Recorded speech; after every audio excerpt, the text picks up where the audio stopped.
Mike Pence managed to upset an entire island. Mackinac is the island that he traveled to for some Republican event, the Republican Leadership Conference.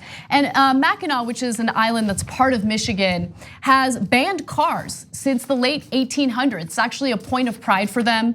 It's a small town, as you can see in some of these images, but Mike Pence decided to show up with an entire motorcade.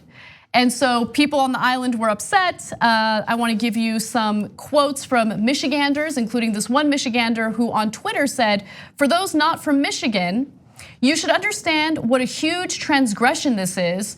Our Mackinac Island has been a car-free haven forever, a piece of history frozen in time. Tell anyone from Michigan the vice president drove not one, but 8 cars on the island and watched their blood boil."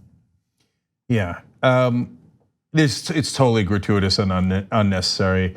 They said, well, he's in a hurry. The presidents have been there. Gerald Ford, who's from Michigan, was there, and he took a horse and buggy to his hotel, okay, which is quaint and cool. And by the way, if Mike Pence had done that, he actually would have gotten some positive reaction, like, oh, he's following the traditions of Michigan, that might help him with Michigan voters. Instead, he's basically spitting in their face. Yeah. And then he says, oh, well, it's security needs.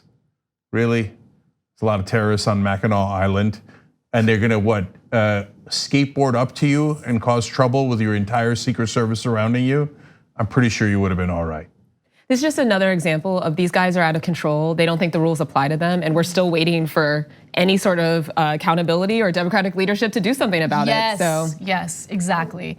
Now, there are some freshman Democrats, Justice Democrats, who will do what they can to hold Trump accountable. Rashida Tlaib is one of them. She is pushing for impeachment, as we all know.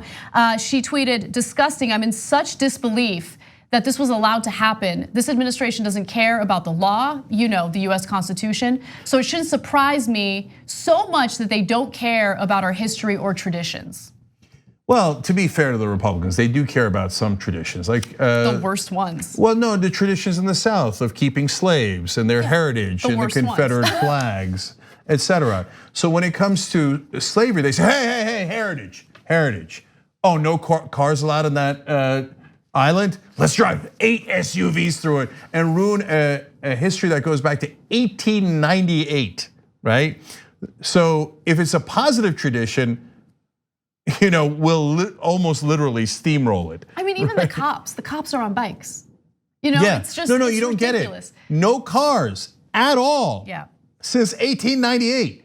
Those are the first cars on the island. I mean, look, there's some emergency cases where there's been, but this is the first time that they've actively gone and said, I don't give a goddamn about your tradition, okay? I'm really important, and you need to know how important I am. And it's almost like rubbing in on environmental issues. Well, I was gonna say, it's like the week where we're focused on the climate. We have a 16-year-old who is not educating herself and traveling the world to wake us all up to a climate emergency. And we have our country's leadership driving cars through an island that has been car-free.